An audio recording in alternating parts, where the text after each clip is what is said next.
الزام یہ تھا کہ میں مدعی اور مدعا علیہ کو ایک ساتھ ملزم نادر خان کے پاس کیوں لے گیا۔ یہ الگ داستان ہے۔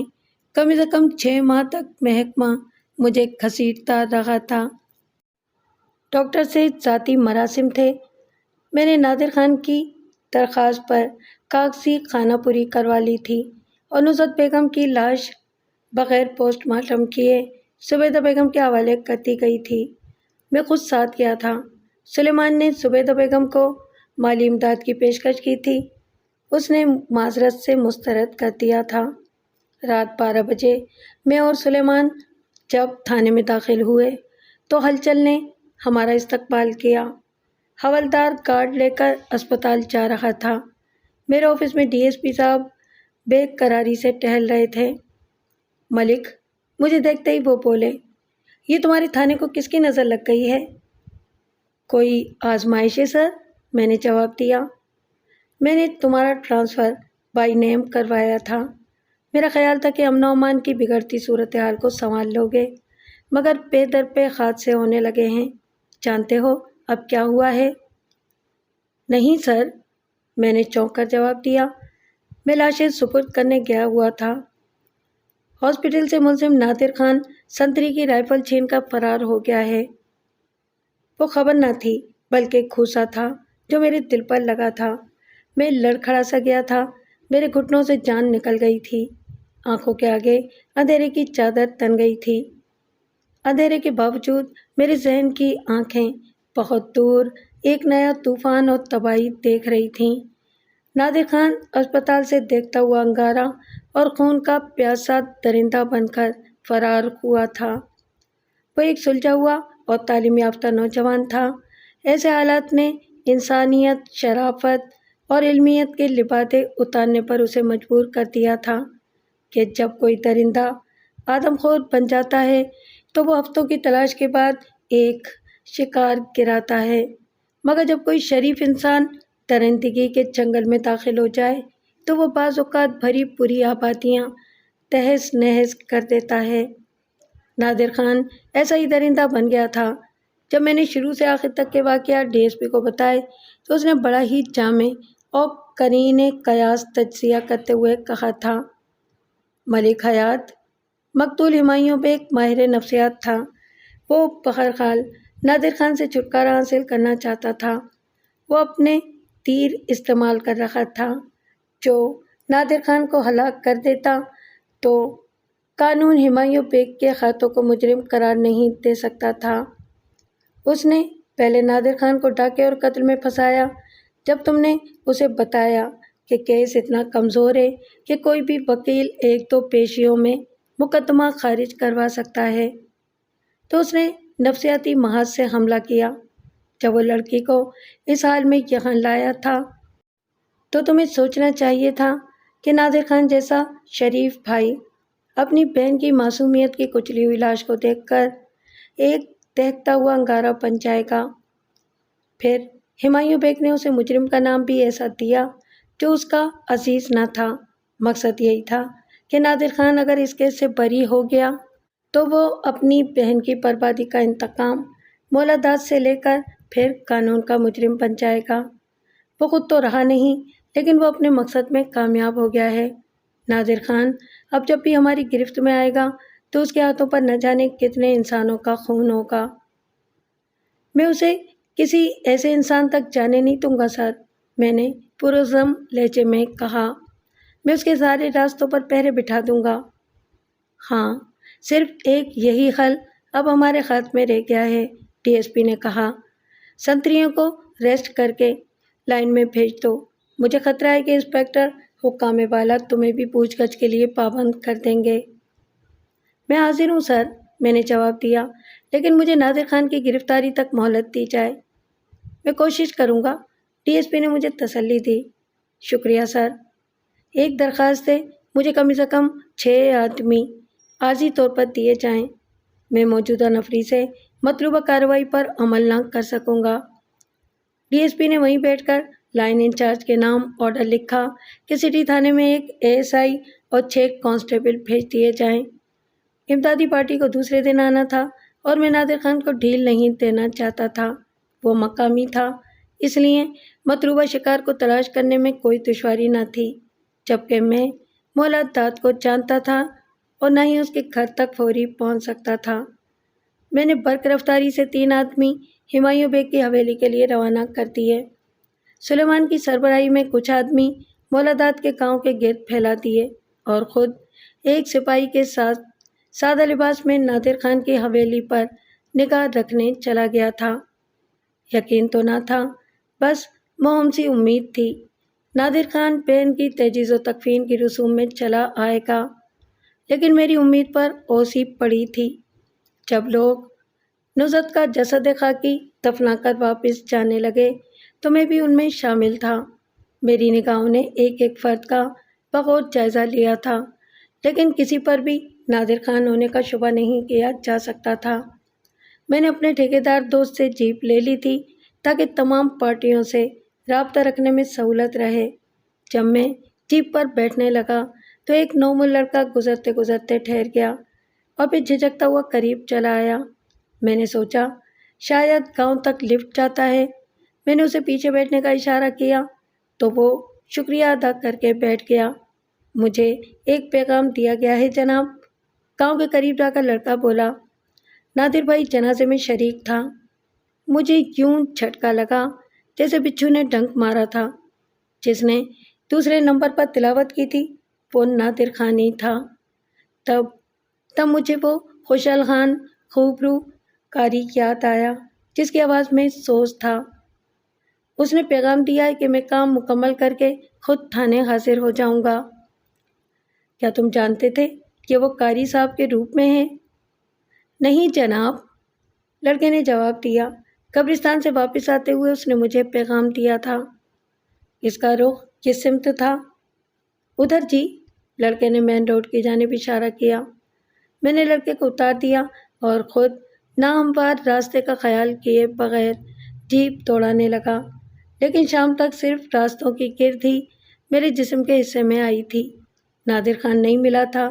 میں نے تمام پارٹیوں کو نادر کا خلیہ بتا دیا۔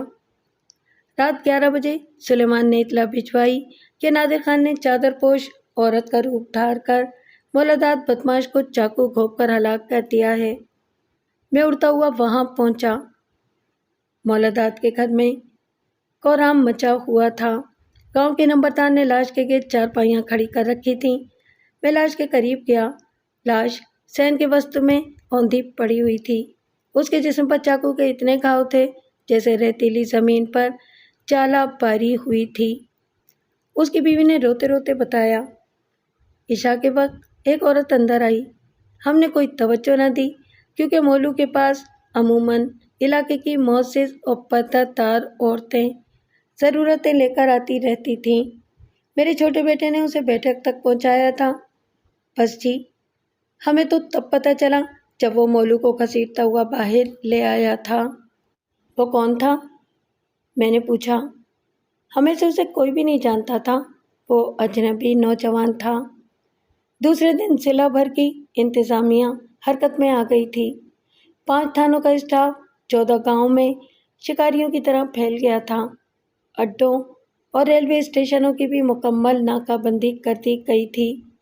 آتی جاتی گاڑیوں کو بھی پڑتال کر کے جانے دیا جاتا۔ اس طرح پولیس کے سربراہ کو یقین تھا مجرم نہ تو مزید کارروائی کر سکے گا اور نہ ہی زیادہ دنوں قانون کی گرفت سے محفوظ رہے گا، کیونکہ 14 گاؤں میں اس انداز سے نادر خان کو تلاش کیا جا رہا تھا جس طرح شیر کے شکاری جھاڑی جھاڑی اور غار غار کو کھنگالتے ہانکا لگاتے ہیں۔ دوسرے دن ضلع بھر کی انتظامیہ حرکت میں آ گئی تھی۔ 5 تھانوں کا اسٹاف 14 گاؤں میں شکاریوں کی طرح پھیل گیا تھا۔ اڈوں اور ریلوے اسٹیشنوں کی بھی مکمل ناکہ بندی کر دی گئی تھی۔ آتی جاتی گاڑیوں کو بھی پڑتال کر کے جانے دیا جاتا۔ اس طرح پولیس کے سربراہ کو یقین تھا کہ مجرم نہ تو مزید کارروائی کر سکے گا اور نہ ہی زیادہ دن قانون کی گرفت سے محفوظ رہے گا، کیونکہ 14 گاؤں میں اس انداز سے نادر خان کو تلاش کیا جا رہا تھا جس طرح شیر کے شکاری جھاڑی جھاڑی اور غار غار کو کھنگالتے ہانکا لگاتے ہیں۔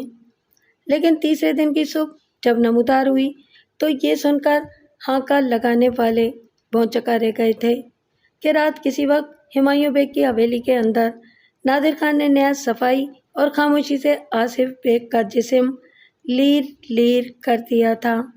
اسے بھی چاقو سے چیرا پھاڑا گیا تھا۔ نادر خان کے دونوں شکار ختم ہو گئے تھے۔ سب کی متفقہ رائے تھی کہ بہن کے قاتلوں کو جہنم رسید کر کے اب نادر خان حسب وعدہ تھانے حاضر ہو جائے گا یا علاقہ چھوڑ دے گا۔ اس لیے تلاش کا کام روک کر باہر جانے والے تمام راستوں کو سیل کر دیا گیا تھا۔ پورے 7 دن فضا پر گہرا سکوت طاری رہا تھا۔ ان 7 دنوں کے دوران 20 افراد پر مشتمل ایک پارٹی نے گھر گھر کی تلاشی کا کام شروع کر رکھا تھا۔ حکام بالا کی رائے میں نادر خان کو کسی نے گاؤں کے اندر پناہ دے رکھی ہے۔ 8ویں رات وہ پھر چھلاوے کی طرح کہیں سے نمودار ہوا اور حویلی میں داخل ہو گیا۔ ہمایوں بیگ کے ملازمین اور دونوں بیٹوں نے مقابلہ کیا تھا۔ نادر خان سب کو چیرتا پھاڑتا ہمایوں کے بیٹے عارف بیگ کو ہلاک کر کے عائشہ بیگم کو اٹھا لے گیا تھا۔ دلچسپ اور افسوسناک بات یہ تھی کہ اس حویلی سے ایک فلانگ دور پولیس پارٹی کا کیمپ تھا۔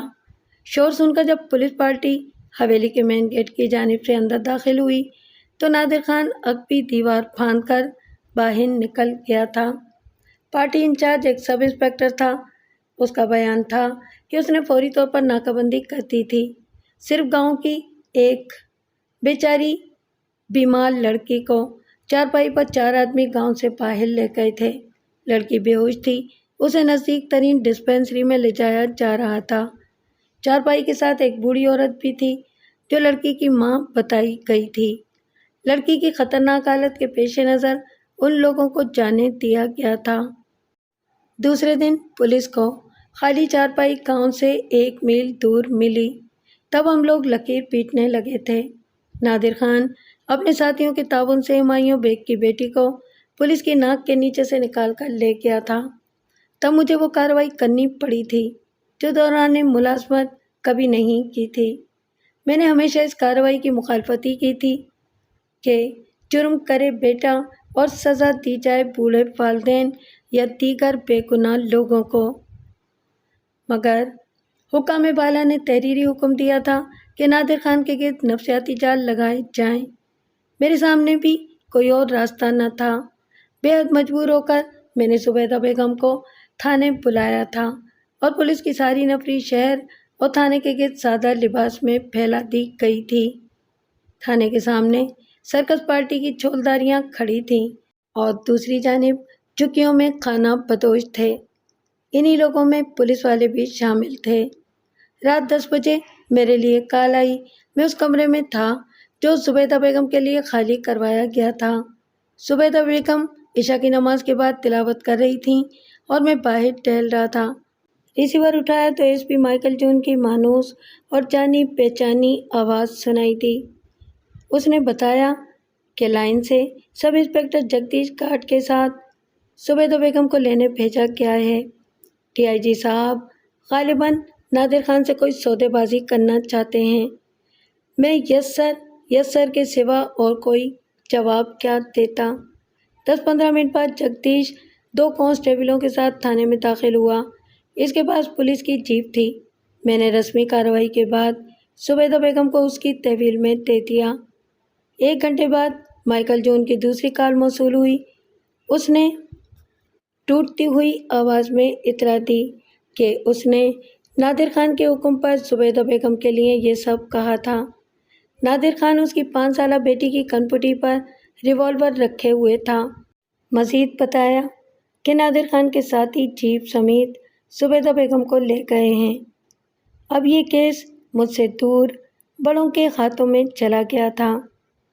پہلے نادر خان کو اشتہاری مجرم قرار دیا گیا۔ ضلع بھر کی پولیس کو چوکس کر دیا گیا تھا۔ پھر تلاش کا دائرہ آبادیوں سے نکال کر جنگلوں اور ویرانوں تک پھیلا دیا گیا تھا۔ علاقے کے کئی بے نام اور چھوٹے چھوٹے بدماش اور ڈاکو نادر خان کے ساتھ شامل ہو گئے تھے۔ اس طرح نادر خان کی قوت میں اضافہ ہو چکا تھا۔ آئے دن کوئی نہ کوئی خبر ملتی۔ وہ لوگ